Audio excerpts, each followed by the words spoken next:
आज हम देखते हैं कि भारत की लोकसभा की पार्लियामेंट का इफ्तिताह हुआ। हमारे प्रधानमंत्री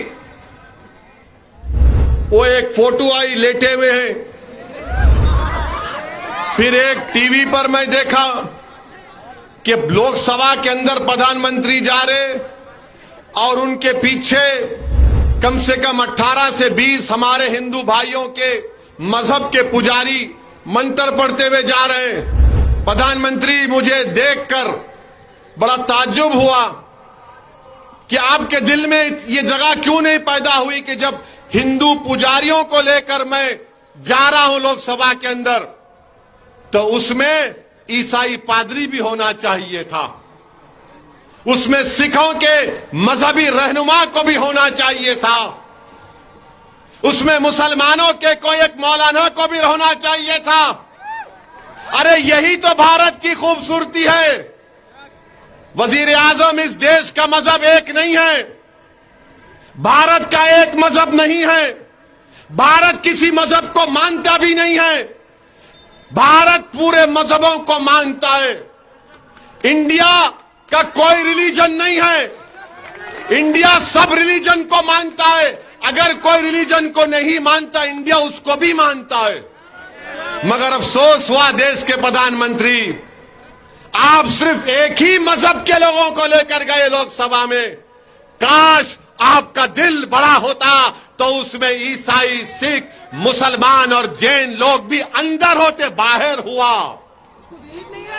मगर लोग बोलते हैं, अब बोलेंगे नहीं बाहर नहीं हुआ, उस सूर्य रहमान का सूरा नहीं पढ़े। अरे भाई, अंदर भी पढ़ना था, अंदर भी पढ़ना था। यासीन वल कुरानिल हकीम, यह भी पढ़ना था अंदर। मगर प्रधानमंत्री सिर्फ अपने साथ इन्हीं लोगों को लेकर गए।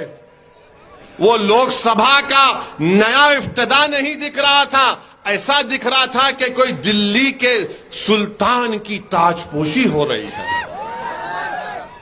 अफसोस हुआ, पार्लियामेंट की जरूरत है, पार्लियामेंट बनना चाहिए, मगर ये क्या हुआ है? क्या ये भारत का सेकुलरिज्म है?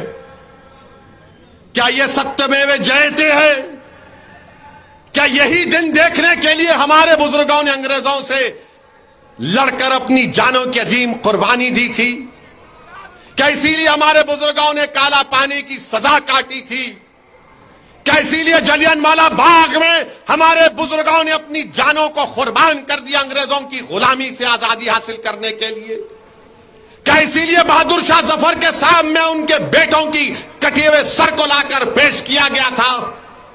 क्या इसीलिए टीपू सुल्तान ने अपनी जान की कुर्बानी दे दी अंग्रेजों से गुलामी को आजाद कराने के लिए? बताइए आप मेरे अजीज दोस्तों और बुजुर्गों, ये देश के वजीर आजम को नहीं करना चाहिए था। मिस्टर मोदी, आप हिंदुओं के भी प्राइम मिनिस्टर हैं, मुसलमानों के भी हैं, ईसाइयों के भी हैं, सिखों के लिए भी हैं, आदिवासियों के लिए आप सब 130 करोड़ जनता के वजीर आजम हैं। आप एक मजहब के नहीं हैं। तो लोग अब कल से बोलेंगे वैसी तेरा मजहब कौन सा है? अरे दीवाने, मैं प्राइम मिनिस्टर ऑफ इंडिया की बात कर रहा हूं, मैं प्रधानमंत्री की बात कर रहा हूं, मैं वजीर आजम हिंद की बात कर रहा हूं। मेरी बात तुम जब करोगे, जब कोई मैं ओहदे पर आऊंगा। मगर इंशाअल्लाह ताला जब तक अल्लाह मुझे जिंदा रखेगा, जब तक आपकी दुआएं, आपका साथ रहेगा, असदुद्दीन ओवैसी जहां ठहरा है वहीं ठहरेगा। मेरी अगर ये फकीरी है तो मुझे अपनी फकीरी पर नाज है। अल्लाह ने मेरी फकीरी में शाही दी है। जो मुकाम अल्लाह ने मंजलिस के लोगों को दिया है, वो किसी बड़े बड़े जमात के कायदीन को अल्लाह ने नहीं दिया है। ये अल्लाह का बहुत बड़ा करम और फजल है।